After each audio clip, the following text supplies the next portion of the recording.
Hi, it's a pleasure to have you here. Before we get started, make sure to subscribe to the channel and like this video. My hands trembled slightly as I held the final fitting of my wedding dress, the silk brushing against my skin like a promise of the perfect future ahead. Because everything truly was perfect. Jason, with his steady smile and calming presence, had proposed exactly 1 year ago under a cascade of autumn leaves. And now, I was just days away from marrying the man I believed had been made just for me. Our love felt like something sacred, something unbreakable. The kind of bond people spent lifetimes searching for. And I felt chosen, honored, blessed. I had planned every detail with excitement and care, from the flowers to the vows, each piece a reflection of the life we were about to build. And deep in my heart I was certain nothing could go wrong. Emily had been by my side since kindergarten, the one constant in a life full of change, the sister I never had and always needed. When I asked her to be my maid of honor, she cried more than I did, hugging me like it was her own dream coming true. She knew every detail of my relationship with Jason, from our awkward first date to the exact moment I realized I loved him. I trusted her with everything, my fears, my insecurities, my joy, and never once questioned her loyalty. Looking back, that blind trust feels like a sharp knife pressed against memory. Jason and I wanted a place that felt like a beginning, not just an event space. And the countryside lodge we found in upstate New York was exactly that. Surrounded by tall trees and whispering winds, it felt removed from the world, like nothing bad could reach us there. The stone fireplace, the rustic wood beams, the way the sunlight poured into the great hall, it was all like a painting of our future. We booked it without hesitation, imagining laughter echoing through those walls and love written into every inch. Felt right, almost faded. We planned everything so that our closest family and friends could stay at the lodge with us, creating a full weekend of celebration and intimacy. The idea was to stretch time, to live every second, to savor not just the ceremony but the quiet in-between moments. My bridesmaids arrived giggling, Jason's friends brought games and stories, and our parents roamed the grounds like they were reliving their own youth. I loved that everyone I cared about was under one roof, all gathered in honor of our love. It felt like a dream carefully stitched into reality. That night before the wedding, we sat around a long wooden table lit by candles, wine glasses in hand, hearts full of anticipation. Laughter filled the room, every sound warm and familiar, as we shared old memories and toasted to new beginnings. Jason caught my gaze across the table and smiled, and I smiled back, overwhelmed by how lucky I was. Emily sat next to me, holding my hand, whispering how beautiful I would look in the morning. In that moment, I felt so full of love, of hope, of certainty, that I thought my heart might burst. The next afternoon, sunlight filtered through the trees as the music began, and I stepped onto the path lined with flowers, my father's arm steady beside me. My eyes locked on Jason at the end of the aisle, tuxedo crisp, expression tender, like I was the only thing in the world. The guests faded around me, their faces blurred by tears of joy, and every step felt like flying. When I reached him, I could hardly breathe from the weight of the emotion between us. I believed with everything in me that this was forever. We stood before everyone we loved, and as we exchanged vows, the words felt too small for what I felt inside.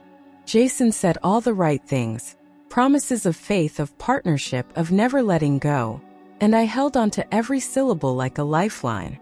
When I said "I do," my voice trembled not from doubt but from overwhelming love. We kissed, and for a second the world held its breath with us, caught in something bigger than both of us. It was the most magical moment of my life. The sun dipped low as fairy lights blinked to life above us, and the celebration unfolded like a scene from a movie. There was dancing on the patio, glasses clinking, music swelling, and joyful chaos in every corner. We took photos beneath lanterns, hugged relatives, and laughed like nothing could ever touch us.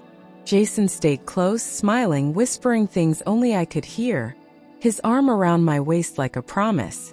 The night was loud, alive, unforgettable. When my father stood up to speak, I felt the tears come even before he opened his mouth. His pride filled the room like a second heartbeat. He talked about watching me grow, about trusting Jason to take care of me, and I saw Jason smile and nod, raising his glass in agreement. But something flickered behind that smile, brief, distant, like he wasn't fully there. I ignored it, blaming the long day or the champagne, not wanting anything to cloud this moment. I never imagined it was the first crack in the illusion. We walked back to the honeymoon suite hand in hand, the air cool and full of crickets, the lodge quieting after the celebration. My heart raced with anticipation as we stepped inside, the room glowing with soft light, petals scattered on the bed. I had dreamed of this night since I was a little girl, and it felt surreal to finally live it.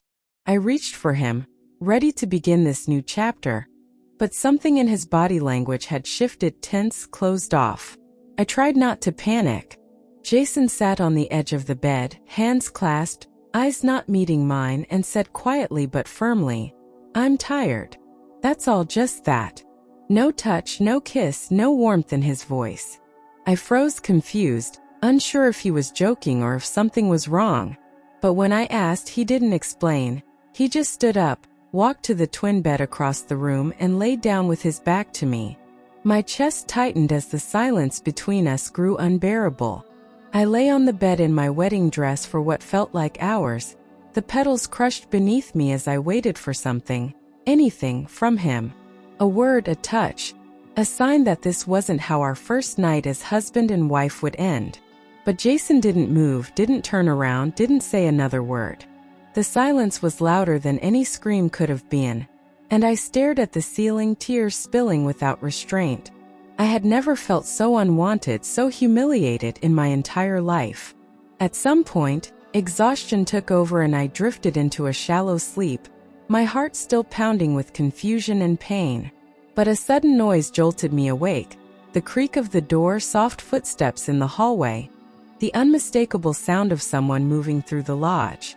I blinked into the darkness, expecting Jason beside me, but his bed was empty. The covers were still neatly folded, untouched, as if he'd never planned to sleep there at all. A cold shiver ran through me. The lodge was still, but somewhere in the silence, muffled sounds broke through. Soft at first, then unmistakable. A rhythmic pulse of moaning, low and intimate, echoing faintly from down the hall. My blood froze, my breath caught in my throat as my brain scrambled for explanations that didn't make sense. I sat up, confused, trying to convince myself it was a couple from the wedding party, not what my gut was already screaming. But something inside me shifted, something I couldn't ignore. I remembered in a flash that Jason's mother had left earlier that evening, saying she needed to go into town for medicine she'd forgotten to pack. No one had seen her come back. That room, the one where the sounds were coming from, had been assigned to her, and she'd locked it before leaving. I stood frozen, one foot in the nightmare I feared, the other still trying to cling to logic. But the lodge had only so many rooms, and I knew exactly which one it was. My pulse started to race. Barefoot, I stepped into the hallway, each creaking floorboard amplifying the dread crawling up my spine. I moved slowly, holding my breath, afraid of what I might find, but more afraid not to know. I told myself it could be anything. A mistake, a misunderstanding, but with each step the sounds became clearer. When I reached the door, it was slightly ajar, a sliver of light spilling into the dark hall like a secret trying to escape. My stomach turned as I realized Jason was no longer in our room. I stood outside the door, my hand hovering near the knob, paralyzed between heartbreak and denial. The moans were louder now, unmistakably human, undeniably intimate, and they came from inside that room. My ears throbbed from the pressure of holding back a scream, and my hand shook violently as I pressed it against the wood. This was the room Jason's mother had left vacant, and now someone was in there, desecrating the very night meant to mark the beginning of our lives. My mind screamed his name. I leaned in closer, heart pounding in my throat, and then I heard it. Clear, breathy, achingly familiar. Emily. My best friend. Her voice, the way she whispered, "Don't stop," and laughed softly between gasps, hit me like a slap across the face. I stumbled back, stunned, unsure if I had truly heard it or if my grief was warping reality. But there was no mistaking it, it was her. And suddenly, every memory, every moment, rewrote itself in a different language I didn't want to understand. Then came his voice, Jason's voice, low and hushed, murmuring her name like it belonged to him. My knees nearly gave out as his words confirmed what I could no longer deny. There was no ambiguity, no room for doubt, just the raw, sickening reality of betrayal echoing through a thin wooden door. I couldn't move. I couldn't breathe. The man I had just married was in bed with the only person I ever trusted like family. My chest caved in as if someone had reached inside and crushed my heart with their bare hands. I backed away from the door, but my legs were weak, my breath shallow, and the tears came so fast I couldn't see. I wanted to scream, to run, to erase everything I had just heard. But instead I stayed there, frozen in the quiet hallway, unraveling piece by piece. My wedding night had become a nightmare, and I didn't even recognize my own life anymore. This wasn't supposed to happen. Not to me. I didn't leave. I couldn't. I stood there, arms crossed tightly over my chest, trembling with rage and grief, waiting for them to come out. I needed to see their faces, to hear whatever lies they were going to spin, to confront the wreckage with my own eyes. I imagined them opening the door, laughing, unaware I'd heard everything. The thought made my skin burn. So I waited, hollowed out but determined, for the moment when truth would have no place left to hide. The door finally opened with a soft creak, and Jason stepped out first, his hair disheveled, shirt halfway buttoned, belt still undone. He didn't see me at first, too busy fixing his clothes, and I saw it all, the guilt, the carelessness, the way he thought he could clean himself up and pretend it never happened. My stomach turned as I took in the sight of the man who had vowed to love me hours ago now emerging from someone else's bed. Then his eyes met mine, and for a split second his entire face went pale. He didn't speak, he just froze. Emily came out seconds later, her lipstick smudged, hair tangled, sweater clutched tightly in her hands like a weak shield against shame. She stopped cold when she saw me, eyes wide with disbelief, as if she hadn't imagined the possibility of being caught. The silence between the three of us was thick, suffocating, full of things none of us wanted to say first. But I didn't need words. I saw everything I needed in their faces, the guilt, the panic, the truth. There was no more hiding. My voice cracked as I demanded answers, tears streaming, fists clenched, the pain spilling out faster than I could control it. "How could you?" I asked, looking between them like they were strangers, like they hadn't just torn my life in two. Jason tried to reach for me, but I stepped back, disgusted by the thought of his touch. Emily opened her mouth to speak, but I cut her off, screaming that this was my wedding night. The betrayal burned so deep I felt like I might never be whole again. Jason's first instinct was to lie. Of course it was. He narrowed his eyes, tried to compose himself, and said, "You're imagining things." He claimed they were just talking, that Emily was upset, that he'd gone to check on her. My laugh was bitter and sharp, echoing down the hall, because he still thought I could be manipulated even now. Emily stood behind him, trembling, not saying a word, her silence betraying them more than any explanation ever could. I stared straight into Jason's eyes, and whatever strength he had left to lie crumbled under the weight of my pain. He finally dropped his gaze and whispered, "It wasn't supposed to happen." That one sentence shattered what little remained of my heart. There it was, the truth, raw and ugly and irreversible. I turned to Emily, waiting for her to deny it, to fight for me, for our years of friendship. But she only cried harder, saying nothing. Emily broke down, sobbing uncontrollably, trying to reach for my hand as she begged for forgiveness I couldn't give. "I didn't mean to hurt you," she kept repeating, like that could erase the image burned into my mind. She tried to say it was a mistake, that she had been confused, that it wasn't planned. But I didn't care about her excuses. She had taken the one person I trusted most and used him like a weapon against me. My legs gave out and I sank to the floor, sobbing so violently I thought I might never breathe right again. Everything I had built, everything I had dreamed of was now dust, and the two people I loved most stood over me like strangers. I wanted to scream, to disappear, to wake up in a version of my life where this night never happened. Instead, I just sat there, arms wrapped around myself, shivering in my wedding dress. This wasn't heartbreak, it was destruction. I didn't say goodbye, didn't wait for them to speak again. I simply stood up, walked back to the room, and packed whatever I could into my suitcase with shaking hands. I took off the dress in silence, my skin crawling as I shoved it into a corner like it meant nothing now. I left the makeup on my face, the pins in my hair, because I didn't care about appearances anymore. Without looking back, I walked out into the cold, the darkness swallowing me whole. I had to get out before I collapsed completely. The roads were empty, just gravel and moonlight and the sound of my footsteps echoing like a scream only I could hear.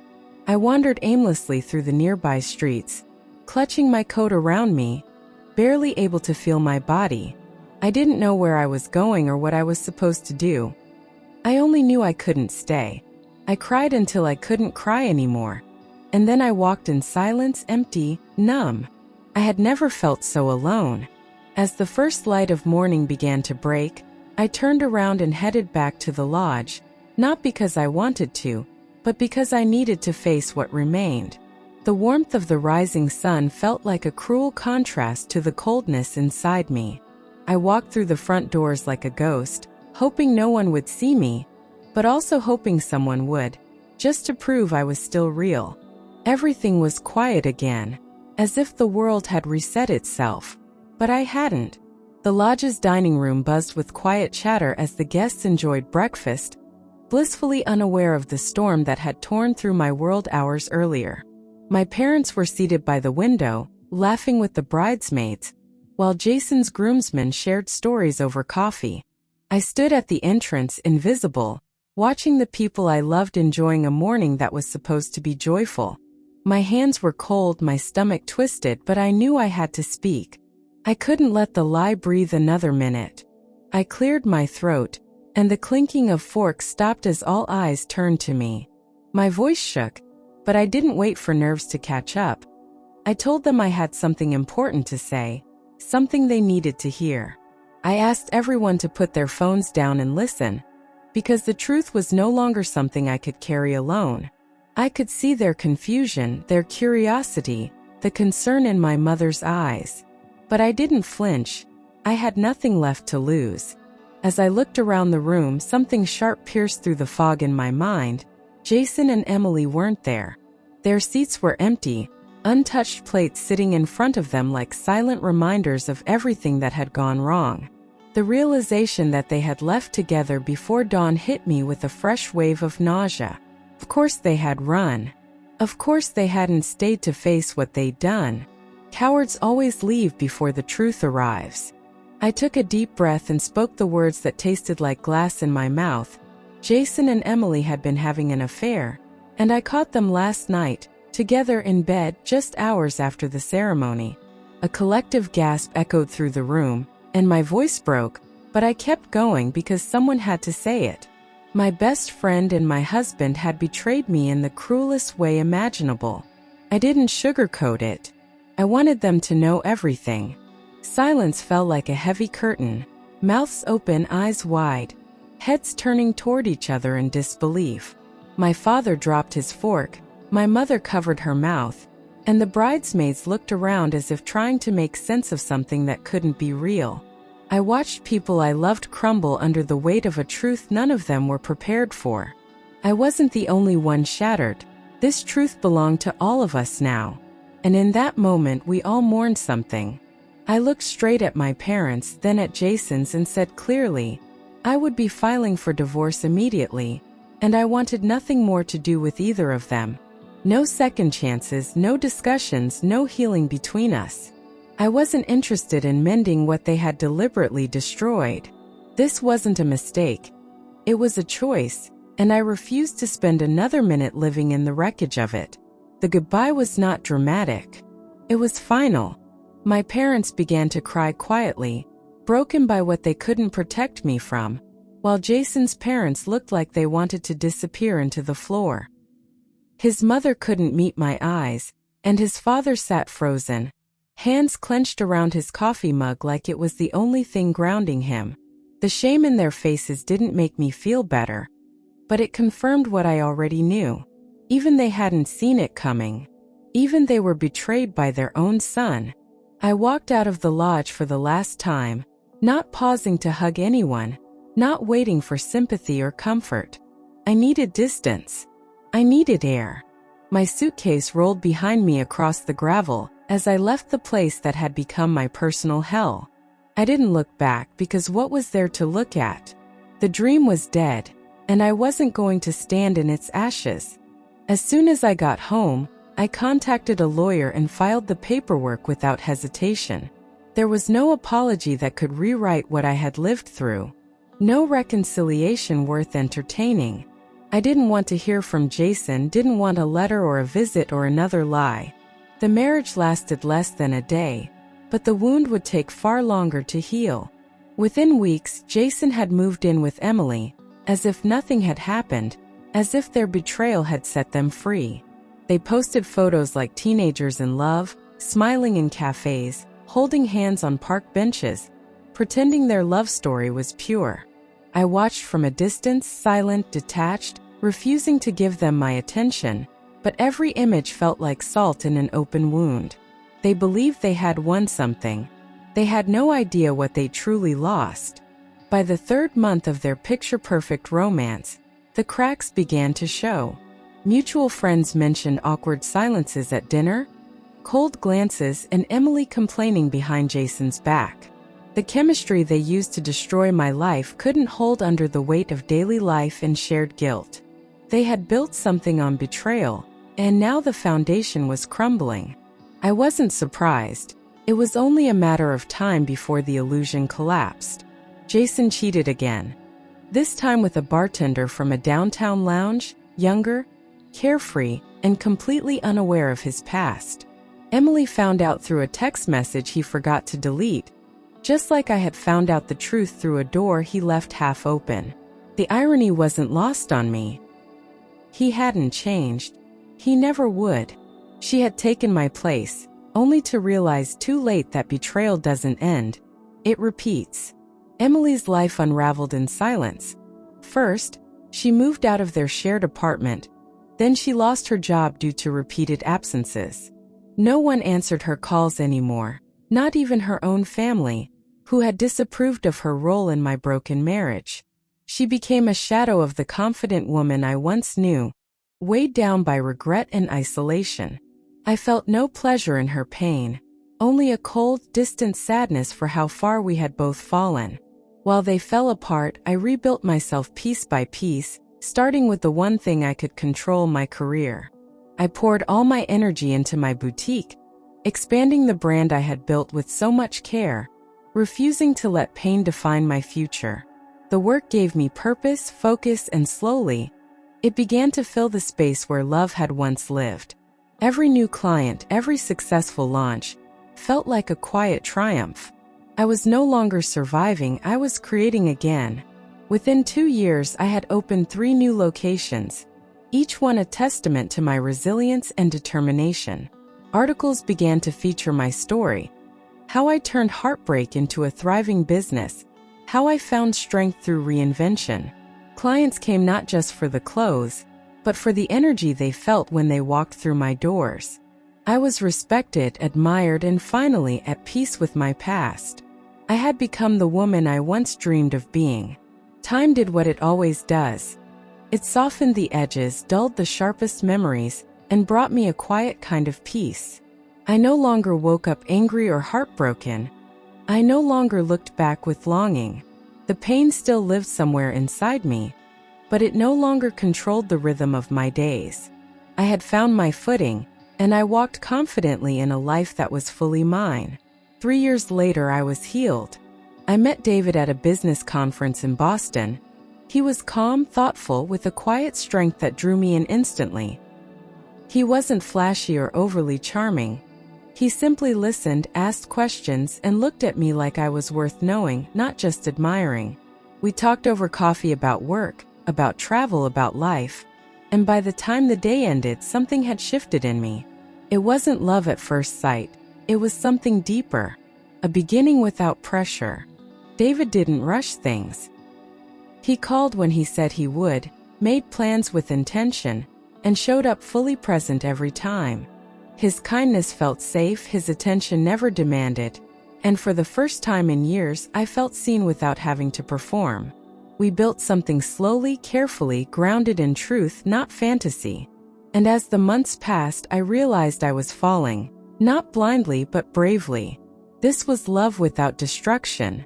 Bit by bit, David restored what had been broken in me, not by fixing it, but by showing me I could trust again.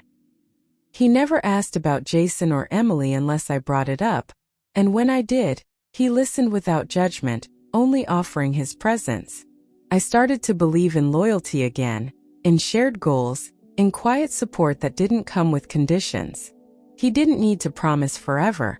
His actions spoke louder than any vow, and I finally believed I deserved this. We moved in together after a year, not out of necessity but because it felt right, like a next step chosen freely. Our life was simple, full of routines that made me feel grounded. Sunday breakfasts, late-night talks, spontaneous weekend trips. He respected my independence, celebrated my success, and made room for every part of me, even the broken ones. With David, I didn't just find love. I found partnership. Something real. Something lasting. Word got around, as it always does, and eventually Jason heard I was in a serious relationship. I didn't post much online, but someone had seen me with David at an industry gala. Confident, smiling, clearly loved. He must have expected me to be alone forever, quietly mourning what he destroyed. Instead, he saw me thriving. I imagined that realization stung more than anything I could have said to him. A few weeks later, I got an unexpected email from Jason, short, full of regret, asking if we could talk. He wrote like someone clinging to a door already closed, saying he missed me, that he had changed, that losing me had been the biggest mistake of his life.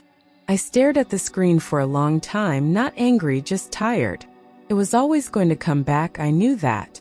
Some ghosts don't stay buried. I replied once, clearly and without softness. I told him there was no conversation to be had, no future, no forgiveness. He didn't deserve a place in my life, not after what he'd done, and I wasn't interested in reopening old wounds. I didn't insult him, didn't rehash the past. I simply drew a line he couldn't cross. The silence that followed was louder than any apology. I had finally spoken my truth.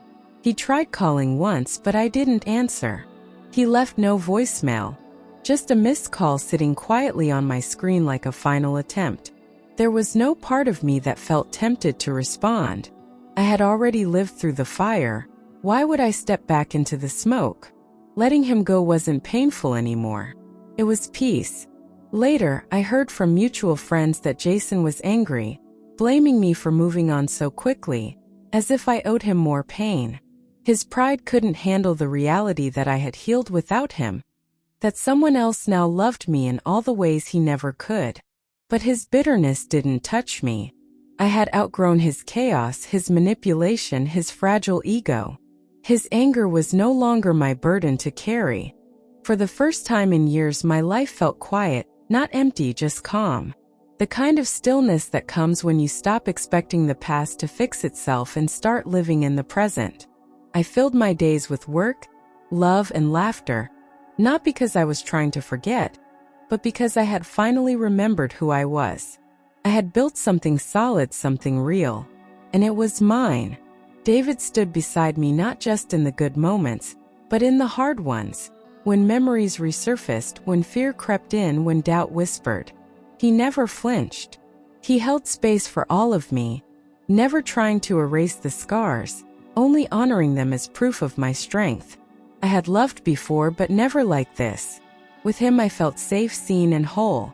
This was the love I had always deserved. Looking back, I no longer see myself as broken.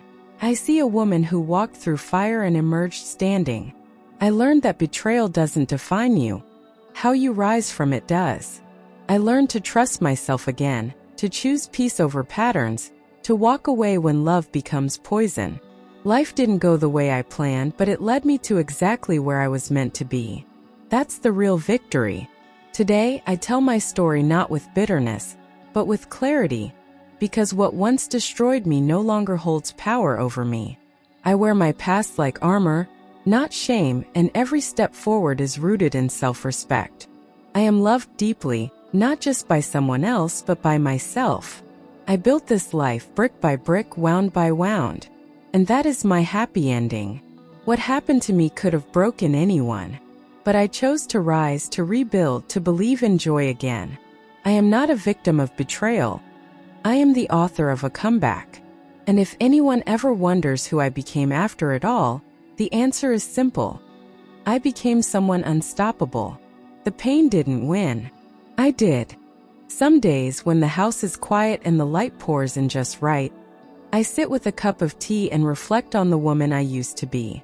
Not with pity, but with gratitude for her courage, her refusal to stay broken, her decision to walk through pain instead of around it. I honor her because she got me here. I know now that strength isn't loud. It's often quiet, steady, forged in solitude. And mine is unshakable. David and I took a trip to Italy last spring. Walking through cobblestone streets hand in hand, tasting wines older than our mistakes, laughing like life had never hurt us. There was a moment, one sunset in Florence, where he kissed my forehead and said, "You deserve everything good." I didn't cry.